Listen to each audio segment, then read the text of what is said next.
Dalam perkembangan isu nasab ini, banyak netizen yang mengatakan bahwa sebaiknya digelar diskusi atau debat oleh Robitoh Alawiyah. Apa tanggapan Anda, Gus? Bismillahirrahmanirrahim. Bagaimana jika si penuduh dan para pendukungnya ingin mengadakan bahthul masail, kalau istilah para santri. Bahthu membahas masail, beberapa masalah. Atau diskusi, kalau kita mau mengadakan bahthul masail, kita bertahun-tahun ada di pesantren, yang namanya bahthul masail, mau tingkat desa maupun tingkat nasional. Kalau mendengarkan qala Ibnu Hajar Al-Haytami, kita taslim, kita terima. Sedangkan sekarang Ibnu Hajarnya dikritik habis-habisan oleh si penuduh. Ini bukan bahthul masail, ini nyari masalah beneran. Ya, beda. Santri dari yang paling awam sampai paling alim, kalau mendengarkan qala Nawawi fil Majmu', Imam Nawawi dalam kitab Al-Majmu' mengatakan, selesai masalah. Ini Imam Nawawinya yang dikritik habis-habisan. Ini bukan membahas masalah, tapi nyari masalah itu namanya. Sehingga tidak relevan untuk mengajak bahthul masail dengan mereka. Apalagi sudah ada statement dari dia, wa in aftal muftun.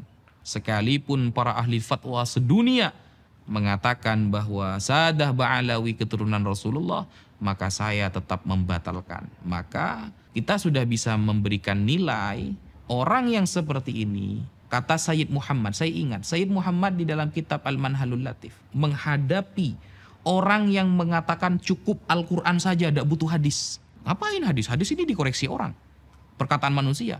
Quran ini yang pasti dijamin. Nah, apa kata Sayyid Muhammad? Innahu aqallu wa akhqaru min ayyuradda aw yujadal. Dia terlalu remeh dan terlalu hina untuk kita tolak pendapatnya dan untuk kita ajak debat. Jadi dia terlalu remeh dan terlalu hina untuk ditolak pendapatnya, ya, di debat maksudnya, au yujadal atau di debat, kata Sayyid Muhammad dalam kitab Al-Manhalul Latif. Sehingga kalau kita mau yurot, mau membantah pendapatnya, sudah percuma. Jadi fokus kita seharusnya sekarang menjelaskan kebenaran kepada umat. Tidak perlu fokus untuk membikin si penuduh ini faham dan setuju kepada pendapat kita. Karena itu cukup mustahil bagi saya. Kenapa? Secara logika saja, ulama ditolak, apalagi Al-Fakir yang menjelaskan. Ketika ulama sedunia ditolak, siapa lagi di Indonesia yang berhak menjelaskan? Maka cukuplah kita meluruskan pemahaman umat, menjelaskan tentang kemuliaan Sadah Ba'alawi dan apa yang sudah disampaikan oleh para ulama kita ajarkan. Semata-mata hanya untuk meneruskan penjelasan para ulama agar masyarakat tidak tidak terprovokasi dan tidak dimasuki oleh pemikiran-pemikiran yang sesat dan menyesatkan. Salah satu kebohongan yang fatal yang mungkin bisa menyebabkan dia kafir, si penuduh kafir, seperti ketika mengatakan tidak ada istilah Habib di dalam Islam. Orang pertama kali yang mengatakan Habib adalah orang Yahudi dan Nasrani. Di dalam Al-Quran, nahnu abna Allah wa ahibba'uh. Kami adalah anak-anak Allah dan habib-habibnya Allah. Istilah Habib adalah istilah yang pertama kali dilontarkan oleh orang kafir. Jadi seolah-olah dia akan mengatakan, kalau kita menggunakan Habib berarti niru orang kafir. Man tasyabbaha biqaumin fahuwa minhum. Arahnya kan ke sana nantinya itu. Nah, kalau seperti itu, berarti sahabat Abdullah bin Abbas juga kafir. Kenapa? Al-Imam Al-Hafidh As-Sakhawi di dalam kitabnya Istijlabur Tiqail Ghuraf, beliau menyampaikan bahwa sahabat Abdullah bin Abbas lah orang pertama kali yang menyebutkan kata Habib kepada cucu Nabi Muhammad SAW. Suatu saat ketika Abdullah bin Abbas bertemu dengan salah satu cucu Rasulullah, Ali Zainal Abidin bin Husain bin Ali, apa kata sahabat Abdullah bin Abbas? Marhaban bil Habib ibnil Habib. Marhaban bil Habib ibnil Habib. Al-Habib putra dari Al-Habib. Isnaduhu sahih, sanadnya sahih. Sehingga ini kebohongan yang nyata yang dibungkus dengan narasi ilmiah, padahal orang yang mengungkapkannya bisa jatuh kepada kekufuran. Itu salah satu kebohongannya. Atau kebohongan yang lain, ketika mengatakan bahwa para habaib datang dibawa oleh Belanda, atau ketika menarasikan ketika berperang Anda ada di mana? Oh ternyata Anda itu berkolaborasi dengan orang Belanda. Pantes. Berarti Anda ini datang oleh Belanda. Mendukung dan memberikan bantuan penuh kepada orang-orang Belanda. Nah ini kebohongan yang nyata dan fatal untuk meyakininya. Kenapa? Pada tahun 1825 sampai 1830 Masehi, ketika perang besar melawan Belanda di tanah Jawa yang dipimpin oleh Pangeran Diponegoro, saat itu siapa habaib yang ada di barisan terdepan mewakili beliau, menjadi panglima beliau, yaitu Al-Habib As-Sayyid Hasan Munadi bin Alwi Ba'abud. Beliau tercatat, termaktub, dan terkonsumsi oleh masyarakat sejarah tersebut. Ba'abud ini bukan gelar yang lain, tapi gelar dari Sadah Ba'alawi. Atau ketika perang di Palembang, sehingga Palembang tumbang waktu melawan Belanda, siapa yang ada di depan yang membantu Sultan Badaruddin sebagai Sultan Palembang ketika itu?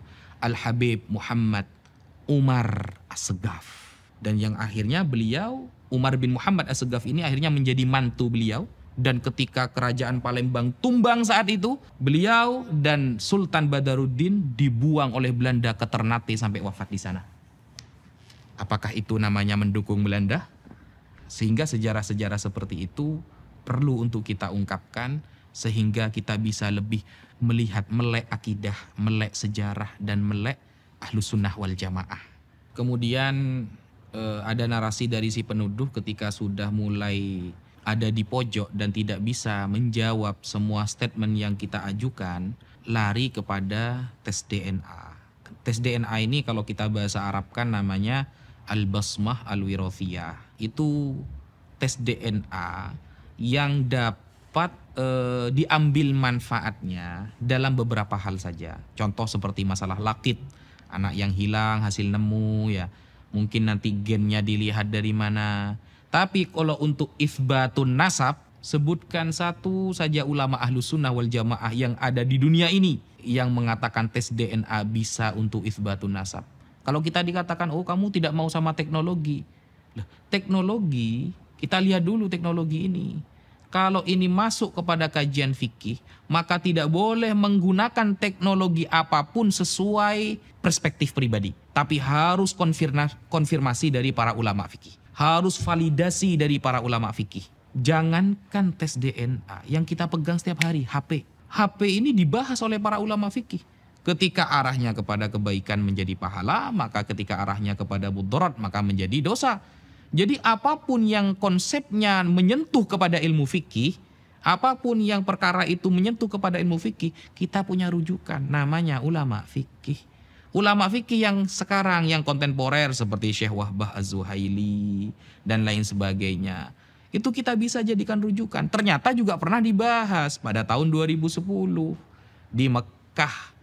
Kongres Fikih Islam yang datang gak sedikit, ulama banyak. Dan saat itu dunia sudah penuh dengan teknologi, sudah banyak era globalisasi. Ketika itu sudah ada handphone, sudah ada laptop dan lain sebagainya. Nah, apakah mereka setuju? Oh ternyata tidak. Ketika nasabnya sudah ditetapkan oleh nasabah secara syar'i, maka haram menggunakan tes DNA. Al-Basmah Al-Wirathiyah itu haram. Bahkan masuk kepada tuduhan yang dapat mencederai pilar-pilar Islam. Salah satu tujuan Islam adalah hifdzul irdi, menjaga nama baik seseorang. Kalau ada orang menggunakan tes DNA padahal sudah ditetapkan secara ilmu fikih bahwa nasabnya sambung kepada Nabi, berarti dia sudah melanggar hifdzul irdi, menjaga nama baik seseorang. Berarti kan dia sedang mencela. Nah kalau sedang mencela, Imam Namunawi mengatakan dalam Faidul Qadir, binahwil qadah fi nasabiman thabata syar'an, berarti termasuk ta'an fin nasab. Ketika sudah ditetapkan oleh fikih, nasabnya sambung kepada Nabi, ternyata tetap dicari kesalahannya digali, termasuk ta'an fin nasab, mencela nasab orang. Kalau sudah termasuk mencela nasab orang, maka yusabbibu kufron, dapat menyebabkan dia menjadi kafir. Ini keterangan para ulama. Saya tidak murni berpendapat sesuai pribadi, tapi yang Al-Fakir sampaikan semua dari para ulama. Sekian, terima kasih.